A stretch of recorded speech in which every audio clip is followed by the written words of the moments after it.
né, sobre Alexandre de Moraes, mais uma vez ele toma essas decisões, né, de forma impensada ou até calculadamente, assim, pensada, na verdade, né, porque ele é inteligente. De certa forma, ele tenta articular tudo a respeito dele, né, de acordo com os próprios interesses, obviamente, é nesse sentido que eu quero dizer.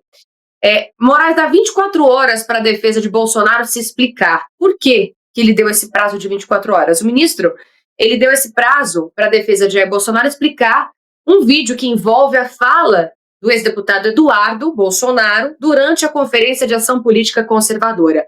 No despacho publicado nesta segunda-feira, dia 30, Moraes citou o trecho do que disse Eduardo no evento. Ou seja, eu acho, assim, ele só não tem acesso como se fosse um Big Brother da vida do Bolsonaro e de todos os familiares dele, porque, né, enfim, não tem câmeras ali para ele ficar monitorando. Mas se desse, eu acho que ele teria lá, Big Brother de Bolsonaro. Com certeza. É absurdo. Olha só a fala dele. Do Eduardo, no caso, né? Vocês sabem por que estou fazendo esse vídeo? Enfim, porque estou mostrando para meu pai e vou provar para todos do Brasil que você não pode barrar prendendo injustamente o líder desse movimento, Jair Messias Bolsonaro. E diante dessa fala, ele se sentiu ofendido, né, obviamente. Atualmente o Bolsonaro está na prisão domiciliar, né, que foi concedida aí por 90 dias pelo Moraes, com essa restrição de uso de celular, internet e qualquer meio de comunicação externa, inclusive por terceiros. Tem também restrição de visitas, a gente já sabe e tudo mais. Ele determinou que os advogados esclareçam ao Supremo Tribunal Federal se houve descumprimento das medidas impostas ao ex-presidente. Olha como ele mistura as coisas, né? O magistrado advertiu que a eventual violação das regras da prisão domiciliar pode levar à revogação do benefício ou ao retorno imediato ao regime fechado. Claramente, ele está contando todas as possibilidades possíveis e articulando todas as possibilidades possíveis para fazer com que o Bolsonaro, mesmo na condição de saúde que ele está, mesmo sabendo que a PGR foi a favor dele ter a prisão domiciliar necessária, mesmo ele vendo a necessidade, porque ele já é um idoso, ele é um ex-presidente que está preso injustamente, e ainda com comorbidades, precisando de um tratamento específico, realmente, porque não é brincadeira o que ele passou, né? E ainda assim ele não vê a hora de realmente fazer com que o Bolsonaro volte para Papudinha. Tiago, preciso da sua análise em relação a isso, porque é revoltante, eu juro. Assim, falando sobre isso, o sangue ferve, né? É impressionante. Do ministro no qual nós estamos referenciando recentemente, houve um novo episódio do qual ele precisou ser protegido por seguranças porque civis não aguenta nem vê-lo na rua. O ministro da Suprema Corte, que não pode socializar, não pode ir tomar uma água, correr numa orla. A sociedade o rejeita veementemente. E cada dia que passa, ele faz questão de manter essa rejeição em alta. Igual foi citado aqui, nós vamos ser proibidos, diante do que tudo indica, de gostar do Bolsonaro. Se eu falar que eu sou bolsonarista, e sou, não nego para ninguém, isso pode ser um problema. No final das contas, eu estou fazendo uma comunicação indireta com uma pessoa que não pode se comunicar com ninguém, segundo o ministro. O principal problema, diante de tantos que eu cito, não exclusivizo, mas torno um principal, é a insegurança jurídica que vai permear no Brasil pelos próximos anos. Afinal de contas, o inquérito, ele não importa se ele foi fechado, ele vai ser aberto, igual fez Gilmar Mendes. Não importa se o inquérito está completando 7 anos, daqui a pouco faz 10, assim como é o inquérito das fake news. Não importa mais a lei, importa a conveniência. Serve para mim, serve para um amigo que até me pagou. Tem um episódio aí de 129 bilhões, a gente já falou várias vezes sobre isso. Então a lei, ela vai ter uma adaptação. Você vai analisar a fala do Alexandre de Moraes, do Eduardo Bolsonaro, perdão. A pessoa, ela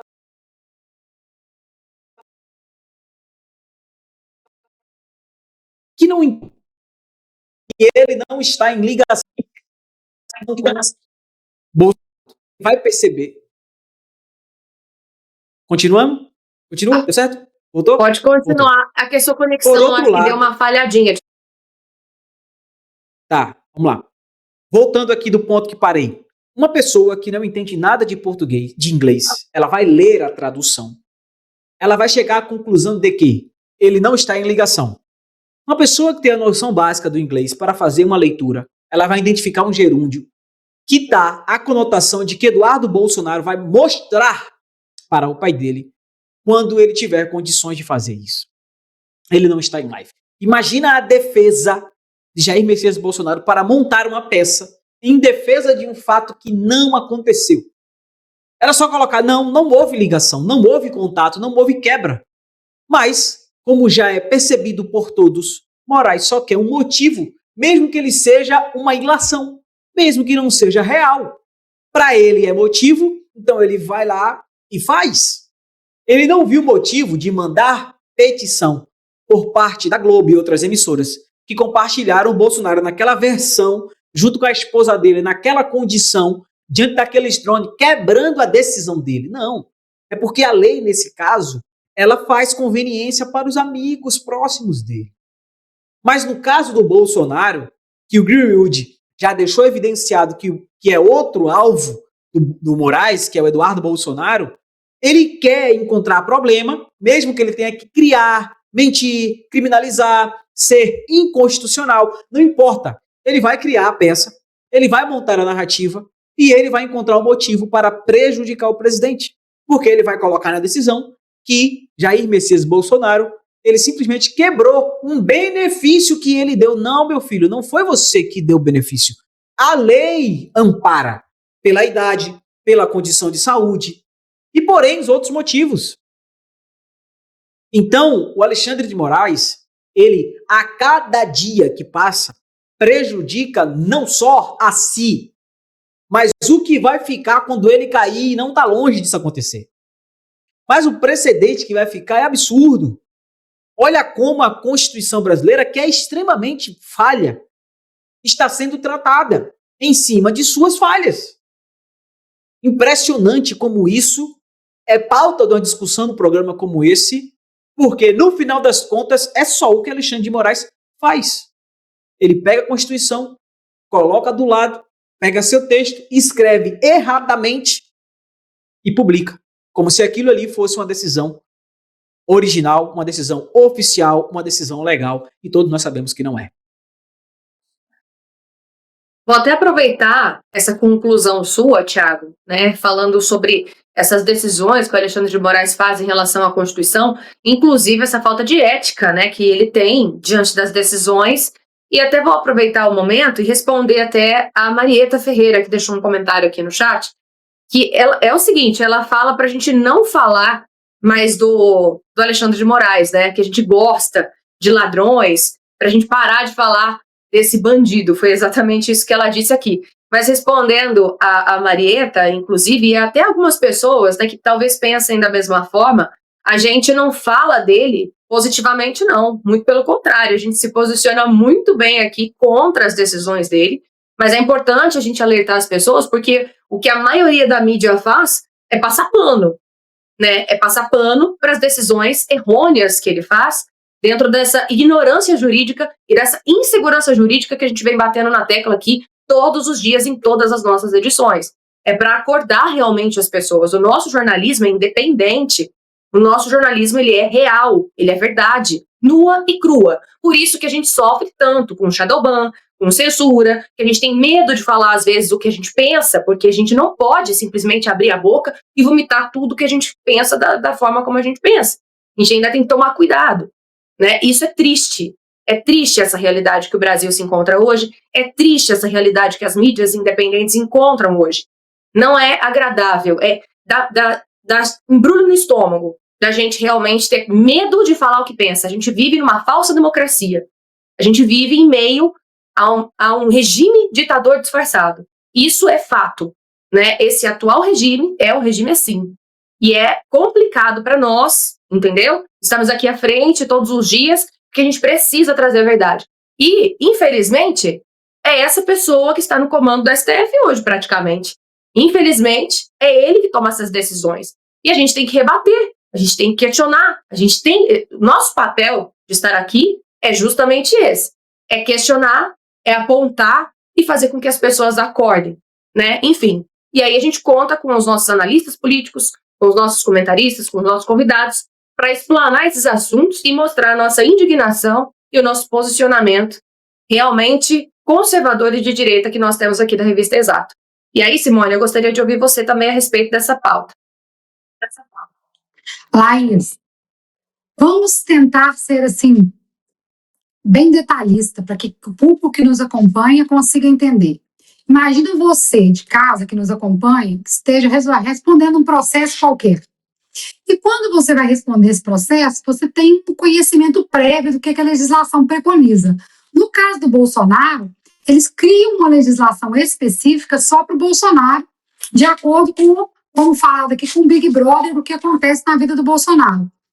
A Constituição brasileira, ela diz que o pensamento é livre, sendo vedado o anonimato, então ela garante toda a liberdade de expressão, desde que não seja crime. Um filho falar que vai fazer um comentário com o pai, pode ser um comentário daqui a 7 anos, daqui a 10 anos, pode ser um comentário durante uma visita, isso não é crime. Como que ele está pedindo explicação para o Bolsonaro de um fato que aconteceu com um terceiro, que é o filho, que sequer o Bolsonaro tem conhecimento, porque o Bolsonaro está, assim, com medida restritiva, inclusive de comunicação. Eles estão vigiando o Bolsonaro por terra e por ar, como a gente está vendo. Chega ao ponto de que daqui a pouco proibir que as pessoas gostem do Bolsonaro. É inaceitável isso. Enquanto profissional do direito, enquanto advogado, eu não consigo crer que eu escuto um ministro falando que vai pedindo satisfação em um processo por uma manifestação de um terceiro que não está no processo. Os filhos do Bolsonaro não estão presos, não. Os filhos do Bolsonaro não estão submetidos às mesmas restrições que o Bolsonaro está submetido, não. É importante entender que o processo é contra o Bolsonaro, ainda que ilegal, ainda que injusto, mas as medidas restritivas é contra o Bolsonaro. E a gente está tendo uma extensão do direito de vir e vir. Os filhos do Bolsonaro não podem frequentar a casa do Bolsonaro de maneira livre, isso é restrição inconstitucional, porque eles transformaram a casa do Bolsonaro na papuda. Bolsonaro, ele não houve progressão do regime, ele está na casa dele por uma questão humanitária. Isso implica que a vida da família dele, a vida da casa dele continua existindo. Mas não, agora até o pensamento dos filhos do Bolsonaro é fiscalizado pelo Alexandre de Moraes. Em muito pouco tempo a gente vai ter um espião instalado no telefone. Quando os filhos fizerem uma pesquisa, já vai aparecer para a gente. Flávio, pesquisa. Eduardo Bolsonaro fez a seguinte pesquisa. Pode acontecer de ser crime. Vamos aproveitar para agir. O Estado agindo, o Estado moldando o processo exclusivamente para penalizar mais ainda o Bolsonaro. Muito bem colocado isso que você disse, Simone, muito bem colocado mesmo. Esse é o nosso receio, né? E é por isso que a gente traz essas pautas para discussão, justamente para alertar vocês, exatistas, né, a nossa audiência, do risco que nós corremos, porque isso acontece com o Bolsonaro, mas é porque ele é o líder político da direita hoje, ele é o líder da direita, independentemente de você gostar ou não. Né, independentemente de você se familiarizar com a personalidade dele ou não. Isso é uma realidade. Então, isso que você trouxe, Simone, faz todo sentido, pode falar. Essa brecha, Laís, que está acontecendo com o Bolsonaro, pode passar a acontecer conosco. Amanhã eu posso estar respondendo um processo e esse processo pode ser modulado para mim. É esse o risco que nós estamos correndo. O risco de ter uma completa insegurança jurídica. Isso feito por uma pessoa que, factualmente, dá para se observar que ele odeia o Bolsonaro. Ele faz tudo o que é possível para prejudicar o Bolsonaro. E essa mesma rigidez a gente não vê sendo aplicada em outros casos, como casos de amigos. É uma relativação da legislação. e uma criação de uma nova legislação segundo a vontade de uma única pessoa. Isso é um risco, uma insegurança jurídica para o país. Não independe de esquerda e de direita. A gente precisa confiar e acreditar nas instituições, mas a gente precisa confiar na nossa Constituição que está vigente. Não houve mudança na Constituição.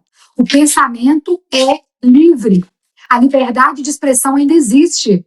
A gente não pode participar de um programa de televisão, participar de um jornal, com medo de qualquer expressão que a gente use em determinado assunto possa ser enquadrada como crime. Existe um respeito. Existe sim o respeito, existe crime de calúnia, de difamação. Agora, imputar, criar uma pena que não existe para influenciar um sistema, que é isso que nós estamos vivendo hoje. Tudo que está acontecendo é para influenciar indiretamente o resultado das eleições e os resultados das pesquisas.